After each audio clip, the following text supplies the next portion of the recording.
Bonjour à tous, aujourd'hui on va parler d'un projet assez sympa qui s'appelle Teachable Machine. Donc c'est un projet de Google.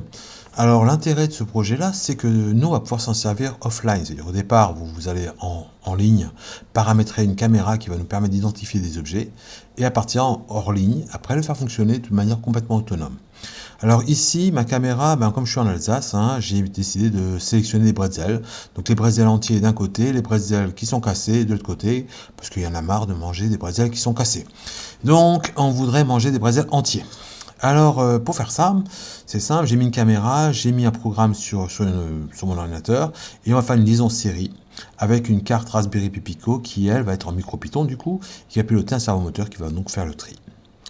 Ça a l'air assez simple, assez facile à faire, donc allons-y. Par la suite, et on imaginera bien que toute cette partie-là, et on évitera du coup la liaison série, on pourra tout l'intégrer dans une seule carte qui s'appelle une Raspberry Pi, tout simplement, voilà, qui fait l'ensemble des choses. Sachant qu'ici, on travaillera forcément en Python. D'accord. Donc nouveau projet, donc je vais dans nouveau projet, et ici j'arrive, donc je fais un projet image, moi j'ai choisi de faire, mais vous pourriez faire aussi de l'audio ou des postures, bon, vous verrez, vous allez voir. Pour les images, vous pouvez vous amuser à faire du tri, comme moi, choisir des bretzels entiers ou pas entiers, ou des morceaux, et puis vous détectez par exemple un suivi de position. Vous avez une cible, et il va suivre la position, est-ce qu'elle est à droite ou elle est plutôt à gauche, donc comme un robot qui pourra suivre une cible. Vous pouvez vous amuser à faire plusieurs choses. Donc bien sûr, en ligne, on va commencer par un projet image. Alors un projet image, comment on fait? Vous arrivez ici, et vous cliquez sur votre caméra, et puis vous sélectionnez toutes les images qui correspondent aux critères, chez moi c'était entier. Et puis les morceaux, tous les petits morceaux. Alors il n'y en a pas beaucoup ici, mais en fait chaque fois, si vous voyez bien, il y a 500 et quelques échantillons. Donc vous faites ça avec la webcam, ça va très vite, donc en quelques secondes c'est fait. Une fois que vous avez fait ça, deux, vous le faites entraîner, et ça prend à peu près une minute. Et il s'entraîne tout seul, vous laissez faire, et à partir de 3, vous avez un résultat. Donc ici, je lui ai montré un bretzel, il m'a dit, c'est un bretzel entier. Bah oui, voilà, à 100%. Il était content, et là, quelle que soit la position, il a changé de position, si la caméra n'est pas dans le même sens, bah oui, mais c'est pas grave, c'est un bretzel entier. Il le voit bien, quelle que soit la position où vous le mettez. Une fois que j'ai fait ça, je vais exporter le modèle. Donc cliquez là-dessus, exporter le modèle, on arrive à la position 4. Donc je fais TensorFlow, Keras, et puis télécharger le modèle. Et là, vous avez un modèle qui contient un fichier qui contiendra deux petits fichiers, enfin c'est un zip qui contient deux fichiers. Ces fichiers-là, vous l'enregistrerez dans votre répertoire où vous allez créer votre programme. Une fois que vous avez fait ça, vous faites copier ici, copier, vous le collez dans l'IDE et vous l'enregistrez bien sûr au même endroit où il y a ces fichiers-là, sinon ça ne marchera pas. Donc vous l'enregistrez là-dessus. Une fois que vous avez mis fait ça, dans Tony, si vous utilisez Tony, vous importez les outils qui vous manquent. Alors il vous manque quoi comme outil? Il faut OpenCV si vous ne l'avez pas déjà installé, c'est pour la gestion des images, la caméra. Keras Model, c'est parce qu'on va travailler là-dessus. Et puis aussi TensorFlow, parce que voilà, TensorFlow, on le voit ici. Donc il faut ces trois modèles, ces trois bibliothèques-là. Une fois que vous avez ces trois bibliothèques-là, on peut passer offline. Ça y est, on y est. Donc là, j'ai mis mes deux fichiers et mon Bretzel.tree, qui est en fait une copier-coller de ce programme. D'accord? Je l'ai appelé Tree Bretzel. Et donc, à partir de là, c'est parti. Je vais montrer des bretzels. Alors là, mes caméras met du temps à s'activer. Sur mon ordinateur perso, ça prend des plombes, je sais pas, au moins presque une minute. Mais au bout d'un moment, vous voyez l'appareil démarrer, la caméra qui s'active et tout. Donc j'ai tout à peu près rassemblé ici. Et vous voyez là, je lui ai montré un bretzel. Il a dit, c'est un bretzel entier avec 100% de score, donc c'est très bon. Maintenant, occupons-nous de la liaison série. Alors, liaison série, j'en ai déjà fait une vidéo là-dessus, entièrement là-dessus. Donc, je vous ai mis le lien de la vidéo ici, et je vous ai mis aussi un GitHub qui vous permet de récupérer directement les informations du l'UART. Donc là, vous retrouverez tous les fichiers standards de la liaison série, hyper simple, que ce soit en Python ou en micro-Python. Donc là, on va utiliser un module. Pourquoi on fait ça? Parce que si vous le faites directement sur l'USB, c'est galère, vous allez vite vous rendre compte qu'on ne peut pas bugger et débugger, on ne peut pas débugger, quoi. C'est une vraie galère. Donc évitez, achetez ça, ça coûte 2 €, et puis voilà, c'est réglé. Vous n'avez pas de problème, vous le mettrez sur l'UART 1, et puis comme ça, vous êtes tranquille.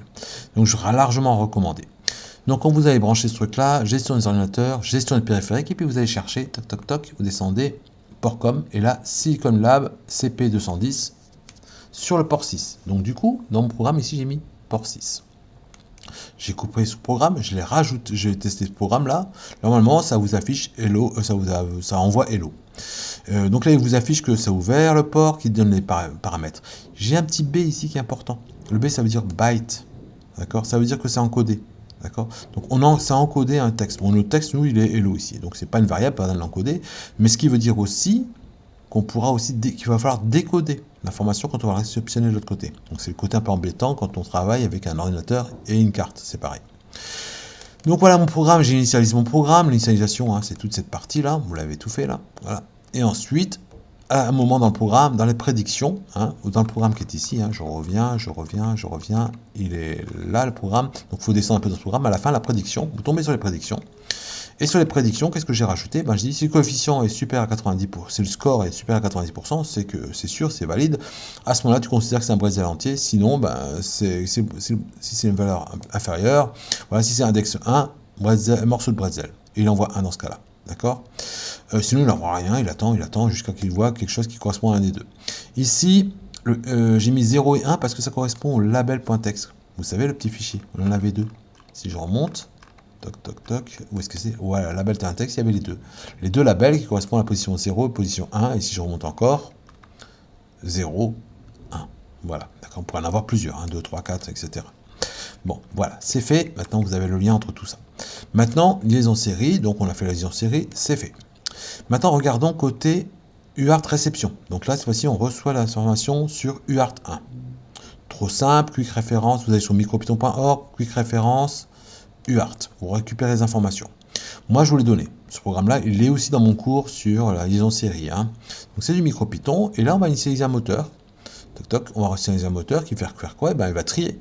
S'il reçoit 0, il part par là. S'il reçoit 1, il part dans l'autre sens. Et voilà, un simple moteur. Et vous voyez ici le message décode.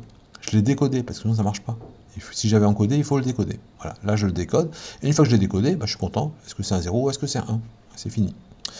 Voilà, et pour finir cette petite vidéo, cette présentation, ben, au final, qu'est-ce qu'on va faire? Le PC plus la Raspberry Pi Pico, on va la remplacer par une seule Raspberry. Et l'avantage de faire tout ça, c'est qu'on n'a plus besoin de liaison série, puisqu'on a un seul bloc. D'accord? On aura la caméra directement branchée sur la Raspberry, et puis directement le servomoteur branché sur la Raspberry, puisque c'est prévu pour, il y a de la place. Et du coup, ça fonctionnera. Voilà. Et enfin, j'ai oublié de peut-être préciser, tout ça, j'ai mis dans GitHub. Hein, donc j'ai mis tous les fichiers, donc celui-ci, alors celui-ci n'est pas encore mis, mais il va être mis là. Et puis les autres, tous ces programmes-là, tous sont déjà positionnés et mis dans GitHub. Vous retrouverez l'ensemble des fichiers. Il n'y a plus qu'à vous de faire le Keras pour vous en sortir. Voilà, j'ai fini cette présentation. J'espère que ça vous intéresse. C'est un petit projet sympa. Ça permet de faire du tri de M&M's, du tri de différents objets. Voilà, c'est souvent, voilà, on fait des tris. Moi, c'était plus pour la blague, vous faire des pretzels, mais bon, faire autre chose.